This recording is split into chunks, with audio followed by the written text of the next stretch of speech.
Nesse vídeo eu vou te ensinar como estruturar os seus processos de contratação.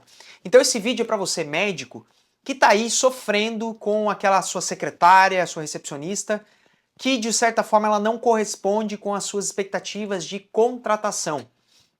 Você contratou ela para determinadas funções, mas ela atrasa, ela falta, ela não atende bem seus pacientes, não converte aquelas indicações cirúrgicas. É uma secretária que dá dor de cabeça. É uma secretária que traz prejuízos para a sua empresa. Só que uma coisa você há de concordar comigo aqui, essa secretária, ela não cai de paraquedas na cadeira ali da sua recepção. Alguém colocou essa secretária aí. E na maioria das vezes, esse alguém é o próprio médico. É o médico quem participa de forma ativa desse processo de contratação. E obviamente que eu sei que você não tem tempo, tá? Eu vou colocar entre aspas aqui. Você talvez não tenha conhecimento suficiente para isso, porque também você não estudou. Vou colocar entre aspas aqui também. E esses dois itens, ele tem a ver com o terceiro que eu vou falar agora. Você muitas vezes não tem consciência do quanto uma contratação errada traz de prejuízo para sua clínica. Você não tem consciência do quanto uma contratação errada traz de prejuízo para a sua clínica. É exatamente por isso que você não tem tempo e você não estuda um pouquinho mais, não tenta entender um pouquinho, minimamente, desses processos de contratação. Porque tudo tem a ver com prioridade. E se você não tem consciência, como é que você vai priorizar alguma coisa? É exatamente por isso que, na maioria das vezes, como é que é o processo de contratação do médico? Ele pega uma indicação de uma sobrinha, de uma prima, de uma outra colega médica que estava lá desempregada e ela é bonitinha, ela tem uma boa aparência, ela tem um sorriso bonito, e aí você chama ela para uma entrevista. Só que essa entrevista, como é que funciona? É entre um encaixe e outro de uma consulta. São 5 minutinhos de conversa, nas pressas ali. É o tempo de você ver se ela realmente é aparentável, se ela sorri, se ela é educada e acabou. Tá no time, tá contratada. Veja como isso até acaba soando incoerente, porque você é todo criterioso, você tem vários critérios para você chegar até onde você está. Você passa anos dedicando na faculdade de medicina, depois tem anos ali na residência, depois mais alguns anos no fellow.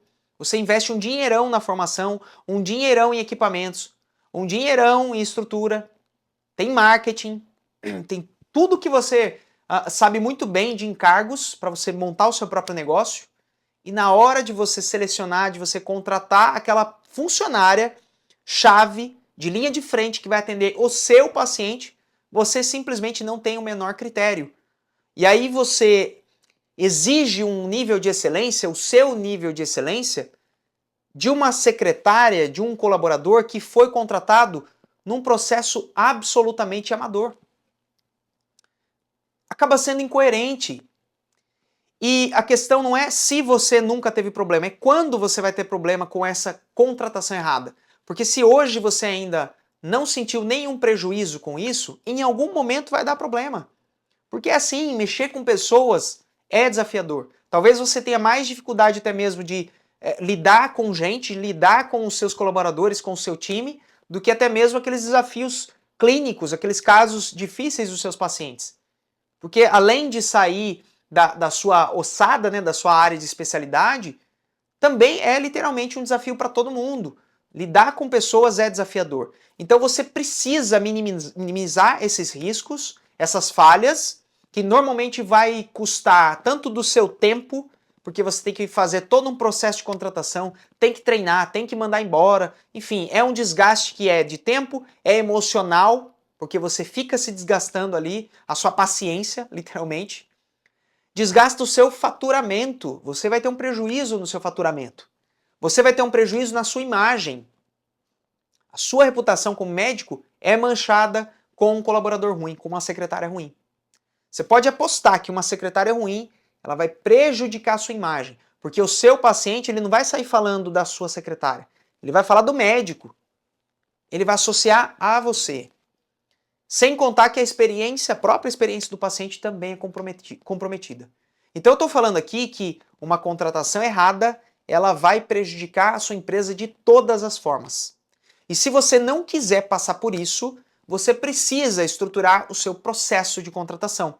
É exatamente por isso, depois de ter feito todo esse pano de fundo, eu quero te ensinar os 6 pilares da contratação estratégica, que é uma ferramenta que nós já utilizamos, eu já utilizo na minha própria empresa, na minha clínica oftalmológica, e também aplico nos meus clientes de consultoria, tá? E eu vou te passar aqui ainda, além desses 6 pilares, um 7º pilar, que se você ficar até o final do vídeo, certamente esse pilar já vai te ajudar imediatamente. Se você está passando por alguma dificuldade com alguma secretária, esse 7º pilar vai ser uma virada de chave, tá? Então, já anota, pega o papel, a caneta, para você não perder nada, tá? O primeiro pilar é você definir o perfil e todas as funções para essa vaga que você está abrindo.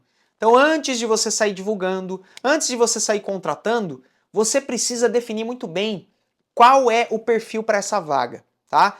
É uma pessoa mais jovem, ela tem que ser solteira, tem que ser casada, você aceita a pessoa que tenha filhos, sem filhos? Quais são as funções que você espera para essa vaga? O que ela tem que fazer literalmente? O que ela precisa fazer para corresponder com as suas expectativas? Do que é que ela vai ser cobrada? Quais são as metas? Quais são os indicadores para essa vaga? Qual é a jornada de trabalho? Ela vai trabalhar de segunda a sexta? De segunda a sábado? Qual é o salário? Tem premiação? Tem bonificação? Ela recebe algum tipo de benefício? Vale transporte? Vale alimentação? Ela tem a possibilidade de subir de carreira? Ela consegue melhorar o seu nível salarial? Ela tem possibilidade de expandir, de crescer, de aprender novas coisas? Tudo isso precisa ser muito bem definido. 2 itens importantes nessa definição. Quais são as habilidades técnicas e as habilidades comportamentais que você não abre mão? Sabe aquelas funções técnicas que você pensa assim, olha, essa nova candidata, ela precisa mexer com determinada ferramenta. Ela tem que saber de informática. Ela precisa saber minimamente de inteligência artificial. Ela tem que já ter trabalhado em outras clínicas médicas. Das habilidades comportamentais, o que é que você não abre mão? Proatividade, boa comunicação, postura, agilidade, saber lidar com situações adversas, não sei. Você vai definir tudo isso, vai empacotar, e uma vez que você define muito bem todos esses pontos, e veja que só dessa definição você já consegue adiantar muito do seu processo, porque na hora de você divulgar, você não vai ter uma enxurrada de currículos de pessoas que não têm nada a ver, que são pessoas aleatórias, que estão simplesmente precisando de emprego e aí vão em direção a essa nova vaga. Então você define muito bem e aí sim a gente vai para o segundo pilar, que é a divulgação. Você definiu tudo, agora divulga. E essa divulgação, ela precisa ser estratégica. Você precisa ser muito sábio, muito inteligente para você divulgar essa vaga nos lugares certos. Onde é que a sua melhor candidata, a sua melhor secretária, ela se encontra? E aí sim você direciona esses anúncios, porque você vai ter que anunciar essa vaga. Você vai anunciar de uma forma estratégica. É no Instagram? É em televisão? É na rádio? É no LinkedIn? Por exemplo, se você mora numa grande capital, atende numa grande cidade, talvez faça sentido utilizar o LinkedIn, que já é uma rede direcionada para isso. Ah não, eu moro e atendo numa cidade do interior.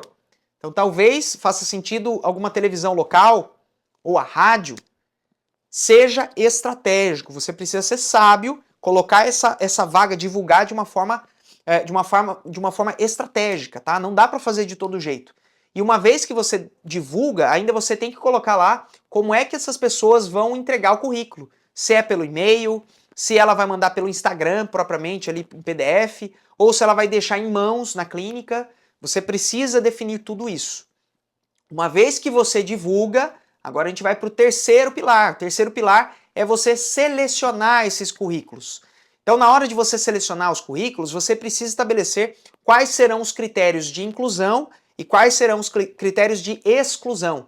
Então, eu particularmente gosto de selecionar como critério de inclusão aqueles currículos que têm, por exemplo, experiência, já tenha trabalhado em outros locais, que tenha determinados cursos como de informática, de atendimento, se já participou de algum tipo de treinamento associado a atendimento, a vendas, a negociação. Tudo isso pode ser importante. seleciono. Então, se você recebe uma pilha lá de 20 currículos, você já sabe que os seus critérios de inclusão são esses pontos, né? Você define, dá um check. Essa aqui tem, essa aqui tem, essa aqui não tem. Então, dos 20 que você recebeu, você diminuiu já para 5. E agora você vem para os critérios de exclusão. Erros de português, se tem informações ali que são incoerentes, que não faz sentido. Um ponto que eu gosto de excluir, por exemplo, é pela distância. Onde é que essa candidata mora? Se ela morar muito longe, não vai fazer muito sentido de eu contratar, mesmo que ela tenha um bom currículo, mesmo que ela tenha experiência, mesmo que ela tenha todos os treinamentos que eu preciso. Porque se ela precisa pegar 2, 3 ônibus para chegar na minha clínica, certamente em algum momento ela vai se atrasar. Às vezes ela não vai poder estender em horas extras, em um caso que você precise esticar um pouquinho mais a sua jornada. Então, vai prejudicar a sua dinâmica. Essa disponibilidade que ela tem por conta da distância vai ser prejudicado, tá? Então, definiu quais são esses critérios, depois que você escolheu esses currículos, depois que você selecionou, a gente vai agora para o quarto pilar, que apesar de todos esses que eu já falei são extremamente importantes, esse quarto pilar, eu acredito que seja o divisor de águas e que a maioria das pessoas negligenciam, que é você avaliar, aplicar um questionário para identificar o perfil comportamental desse candidato. E por que avaliar o perfil comportamental desse candidato? Porque você pode muito bem selecionar um currículo de excelência, um currículo assim fantástico para essa vaga, com tudo o que você precisa, mas é uma secretária, é uma nova colaboradora que traz problemas para o seu time. Ela é ruim de comunicação, ela é ruim de relacionamento. E obviamente você não quer colocar uma laranja podre dentro do seu time que já está redondinho e bonitinho. Uma pessoa que torna o ambiente pesado, piora o clima da organização, as pessoas se sentem coagidas por ela. É uma pessoa que não gosta de receber um feedback negativo. Então, esse tipo de situação você só consegue evitar se você fizer pelo menos uma análise desse perfil comportamental.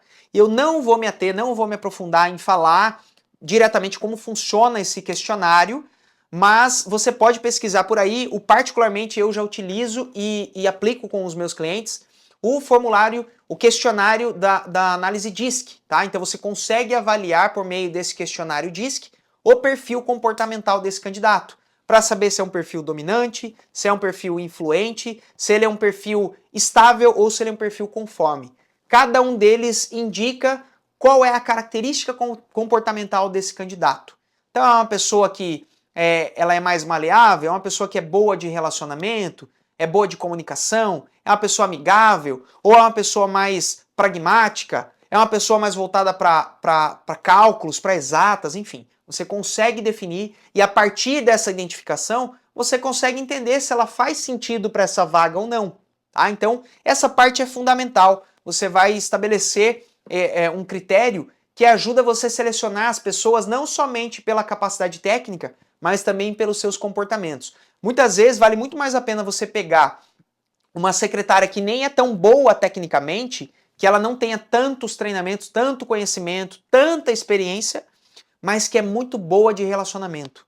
Porque afinal de contas existem habilidades que você consegue treinar muito bem, mas caráter, o próprio comportamento, muitas vezes você não vai conseguir treinar. Você não vai ter tempo e você talvez não tenha até a capacidade mesmo de poder treinar para mudar esse navio que vai mudar aos pouquinhos. Eu sei que você não vai ter tempo, não vai conseguir capacitar essa pessoa. Então já pega uma pessoa mais, entre aspas, pronta do ponto de vista comportamental, com aqueles comportamentos que você acredita que são importantes para a sua empresa, e aqueles conhecimentos técnicos, aquilo que dá para você treinar e ensinar, você deixa para fazer durante a sua jornada, durante o seu tempo de vida. Porque afinal de contas, mesmo depois que você contrate bem, você precisa oferecer treinamento contínuo. Então é preferível você pegar uma pessoa com bom comportamento do que uma pessoa boa tecnicamente, mas que seja ruim no aspecto comportamental. Depois que você finalmente faz esse questionário comportamental, finalmente agora você vai para a entrevista. Então veja que existe uma ordem aqui, uma ordem lógica. Você seleciona os melhores currículos, só que só vai para a entrevista depois de você avaliar se ela possui um bom comportamento. Fez esse match, agora sim eu vou para uma conversa. E essa conversa não é um bate-papo aleatório que você faz de forma intuitiva. Na maioria das vezes, como é que funciona? O médico vai lá para fazer a entrevista, ele abre um espacinho da agenda, ali 5 minutinhos entre um atendimento e outro, e começa a ler o currículo. Ah, tá, você trabalhou no consultório tal. Ah, você já tem esse treinamento aqui de Excel? Legal. O que está no currículo você não precisa ficar lendo. Já está ali escrito. Use esse momento para você avaliar outros pontos, outros aspectos. Aspecto mais visual, comportamental, raciocínio, olho no olho.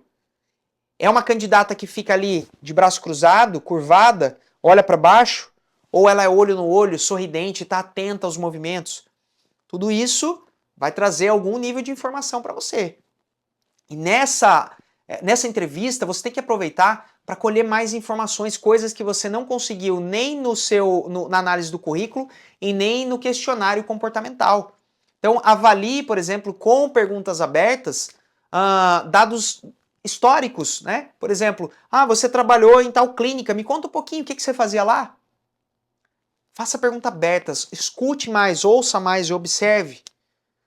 Você fazia isso, fazia exames também, atendia telefone, respondia WhatsApp, fazia a gravação também de Instagram, de Stories, legal, muito bom.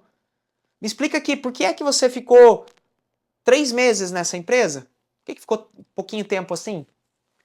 Ou, qual foi o motivo de você ter se desligado dessa empresa aqui, já que você ficou tanto tempo? Então deixa ela falar, tenta identificar alguns pontos ali. Isso vai refinando todo o seu processo. Depois que você acerta na sua entrevista, aí finalmente a gente vai agora para a contratação. Então você já divulgou a vaga, você já selecionou todos os pontos importantes, você já definiu todos os pontos importantes para essa vaga, já divulgou, já selecionou o currículo, já aplicou o questionário de comportamento, já fez a entrevista, agora você vai finalmente contratar. E nesse processo de contratação, a gente inclui agora um momento de integração dessa nova colaboradora, que é o que a gente chama de onboarding. O que é esse tal de onboarding? Na maioria das vezes, como é que funciona? Você passa por todo esse processo e aí essa secretária, ela literalmente, ela aparece do nada ali naquela cadeira do consultório, da recepção, e você dá uma meia dúzia ali de informação, de orientações e tá tudo certo. Some, desaparece, essa secretária vai se virando ao longo dos dias. Então, o processo de onboarding serve para você dar suporte, serve para dar orientações, serve para fazer o treinamento. Tudo isso de uma forma organizada. Então, para você recepcionar essa nova colaboradora, você vai criar um roteiro de pelo menos 3 meses de duração, onde você sabe exatamente o que acontece em cada fase. O que é que você precisa fazer logo no primeiro dia? De repente, você fazer a apresentação da equipe, você mostrar as instalações, apresentar o que é que vocês fazem, quais são os serviços, introduzir alguma coisa de algum processo, mostrar como é a rotina da clínica, falar sobre missão, visão e valores, coisas que você não abre mão para o funcionamento da clínica. Apresenta a quem ela tem que se reportar, quais são as métricas que ela tem que atingir, do que é que ela vai ser cobrada. Então você pode usar desse momento justamente para integrar. Traz o histórico da clínica, fala um pouco de você, mostra tudo isso, documenta tudo isso. Inclusive, vou deixar aqui para você fazer o download de um modelo que eu deixei aqui para você entender como é que você pode estruturar o seu processo de onboarding para uma nova colaboradora, tá? Se você tem dúvida de como é que você pode aplicar isso na prática, esse material com certeza vai te ajudar. Então, nesse processo de onboarding, depois que você faz tudo isso, você pode ali colocar nesse processo mesmo inicial, no primeiro dia, entregar o vestuário, né, o uniforme, os crachás, entregar senhas. Organiza tudo isso, já deixa processual para você. Essa integração é extremamente importante. Na primeira semana, além de tudo isso que eu falei, o que você vai fazer a mais? Já vai deixar essa pessoa fazendo alguns atendimentos? Se sim, de repente um atendimento supervisionado, um outro colaborador vai estar acompanhando. Ao final do dia, você tira 5 minutinhos para perguntar, coletar o feedback, dar algum feedback. 15 dias, o que é que você espera dessa candidata? Com 1 mês, o que é que você espera?